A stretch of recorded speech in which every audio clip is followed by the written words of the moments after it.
Huwag kang mag-alala, Tore, kasi matagal ko na talaga gusto makabugbog ng unggoy.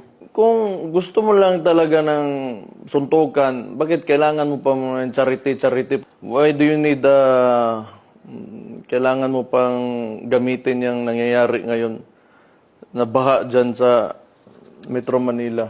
If you're really serious about this, kung gusto mo yung charity na yan, and you've laid some conditions, then let me lay my own conditions for the event. Kung serious ka talaga, ha?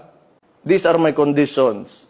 Pakiusapan mo yung amo mo na presidente and let it come out of his mouth that all elected officials should undergo a hair follicle drug test. Papalagan ko yung charity mo na yan.